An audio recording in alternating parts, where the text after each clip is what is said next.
Tuloy-tuloy ang hakbang ng gobyerno para matugunan ang kagutuman sa bansa. Kaugnay niyan, nasa 200 benepisyaryo sa Maynila ang nabigyan ng food voucher sa ilalim ng food stamp program ng DSWD. Si Kenneth Pasyente sa sentro ng balita. Pagtitinda ng balot ang pinagkakakitaan ni Rosalina sa kitang 200 piso kada araw, aminado siyang hindi ito sapat sa kanilang pang-araw-araw na pangangailangan, lalo't 4 ang kanyang anak. Ito po yung 100 naman po, inaano ko sa ilaw, iniipon ko sa ilaw, tsaka tubig po. Kaya minsan po, pinagkakasya lang po namin, dito talaga kasya. Kaya laking tuwa niya dahil kabilang siya sa mga nakatanggap ng food voucher ngayong araw sa Maynila sa ilalim ng food stamp program ng Department of Social Welfare. Kasi po first time ko lang po talaga nabunot ako sa ganun.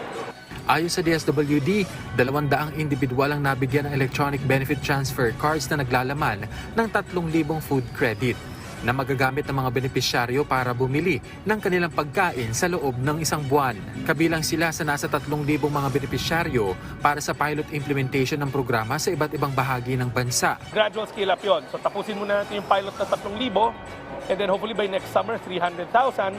1 year later, another 300,000 until another 300,000, 400,000 hanggang sa mabuo natin yung 1,000,000. Kaya malaking tulong talaga itong food stamp kasi kung yung ibibili ko na pagkain, kahit paano maitatabi ko para sa susunod na araw, tapos pamdagdag baon ng mga bata.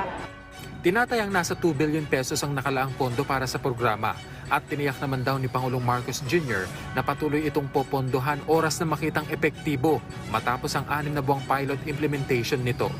Paglilinaw naman ng DSWD na bagaman buwanan ng maibibigay na food voucher sa mga benepisyaryo, dapat din nilang gawin ang kanilang parte para mapabuti ang kanilang pamumuhay sa pamamagitan ng pagkakaroon ng trabaho. Kung sinabi nila wala silang trabaho, then hahanapan natin sila ng trabaho. Dole naman ang partner agency natin doon. Kung wala silang sapat na skills o kakayanan, test na naman ang papasok sa pamamagitan ng training. So habang binibigyan natin sila ng buwelo, dapat nagtatrabaho sila. Kaya nga ang exit natin sa kanila dapat 3 years, 2 to 3 years, tapos na sila sa programa. Kasi by that time, nag-stabilize na dapat. May trabaho na, may kinikita na. Ang food stamp program ay hakbang ng kasalukuyang administrasyon para tuldukan ang kagutuman sa bansa bago matapos ang termino ni Pangulong Marcos Jr. Kenneth Pasyente para sa Bayan.